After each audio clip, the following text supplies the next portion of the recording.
Kozacy 3. Gra jest klasyczną strategią czasu rzeczywistego. Do najważniejszych zadań gracza należy więc gromadzenie surowców, rozbudowywanie bazy i fortyfikacji oraz szkolenie i zarządzanie wojskiem. Cechą charakterystyczną tytułu jest możliwość pokierowania olbrzymimi armiami. Na jednej mapie może znaleźć się jednocześnie do 10 tysięcy jednostek. Trzecia odsłona kozaków umożliwia wydawanie rozkazów zarówno każdemu żołnierzowi z osobna, jak i całym oddziałom, czym wyróżnia się od wielu klasycznych RTS-ów. Wszystkie jednostki charakteryzują się indywidualnymi parametrami, takimi jak poziom zdrowia, morale, stopień wyszkolenia, doświadczenie czy zmęczenie. Istotną rolę podczas potyczek pełni ukształtowanie terenu. Dzięki umiejętnemu wykorzystywaniu otoczenia nawet mniejszy lub gorszy uzbrojony oddział może pokonać silniejszego przeciwnika. Do dyspozycji gracza zostało oddanych 12 zróżnicowanych nacji, m.in. Francja, Anglia, Ukraina, Rosja czy Prusy oraz Austria. Każdy naród dysponuje unikatowym zestawem budynków, oddziałów i technologii. W sumie daje to 70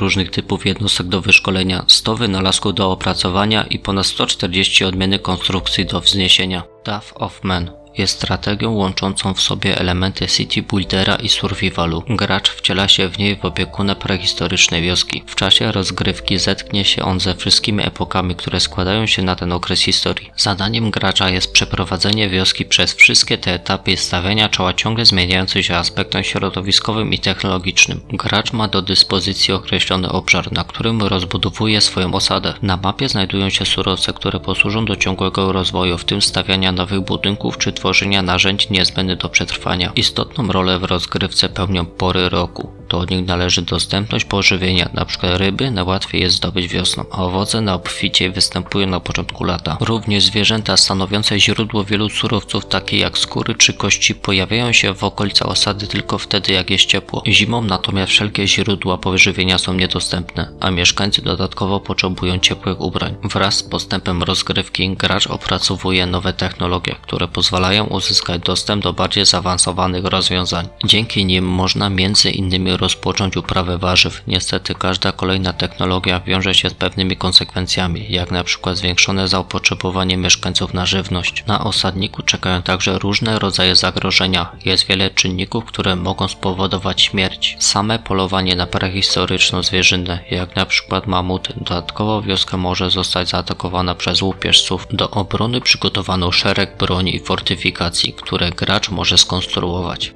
Manor Lords jest osadzony w średniowiecznych klimatach grą strategiczną, która łączy warstwę strategiczną, budowanie wioski miasta z widowiskowymi taktycznymi bitwami w czasie rzeczywistym. Akcję obserwujemy najczęściej z góry, ale gracz ma kontrolę nad kamerą. Może przybliżać ją lub oddalać, by przyglądać się poszczególnym budynkom lub zerknąć na pole bitwy z nieco innej perspektywy. Rozgrywkę można podzielić z grubsza na dwie części, strategiczną oraz taktyczną. W pierwszej warstwie zajmujemy się budowaniem i rozwijaniem własnej średniowiecznej wioski, która z czasem przeradza się w miasto. Decydujemy o tym, jakie postawimy budynki. Każdy z nich ma swoje przeznaczenie. Mamy też pełną swobodę w kwestii tego, gdzie będą ulokowane. W Manor Lords nie budujemy w oparciu o żadną siatkę. Każda nieruchomość może być obracana i ustawiana wedle uznania. Tytuł przywiązuje uwagę do realizmu, dlatego też warto brać pod uwagę rzeźbę terenu oraz kontakt ze szlakami handlowymi. W grze można znaleźć system pór roku i zmianę pogody. Musimy też radzić sobie z głodem, wojnami czy zarazami. Drugą część gry są to taktyczne bitwy przypominające to, co znamy z cyklu Total War. Mamy do dyspozycji szereg odmiennych jednostek, takich jak łucznicy i lekka czy ciężka piechota. Gracz ma możliwość ustawienia formacji jednostek i wydawanie wojskom rozkazów w trakcie starcia. Foundation. Rozgrywka opiera się na kilku filarach. Najważniejsze z nich są zasoby wpływające na rozwój naszego miasta. Na przykład budowanie go w okolicy lasu sprawia, że mamy pod dostatkiem drewna, co znacznie ułatwia stawianie budowli z tego materiału, czy zakładanie gospodarstw rolnych. Osada taka może jednak cierpieć na brak bardziej wytrzymałego materiału, np. kamienia. Na początku zabawy dysponujemy garstką osadników, pozwalający położyć podwaliny pod przyszłe miasto. Wraz z rozwojem rolnictwa i przemysłu przyciągamy do siebie kolejnych mieszkańców, którym musimy zapewnić schronienie, pożywienie oraz pracę. Oczywiście zawsze należy pamiętać o zasobach i pieniądzach, które są niezbędne do wdrażania kolejnych zmian. Ostatecznym celem jest przekształcenie kilkunastoosobowej osady w potężną, dobrze prosperującą, chronioną średniowieczną metropolię z potężnym zamkiem, kościołem, rezydencją, polami uprawnymi, młynami i tym podobnym. Foundation oferuje pełne wsparcie dla modyfikacji. Dzięki udostępnionym narzędziom gracze mogą tworzyć nowe jednostki, budynki, tereny, a nawet dodatkowe misje, którymi następnie dzielą się z innymi członkami społeczności albo wykorzystują dla własnych celów.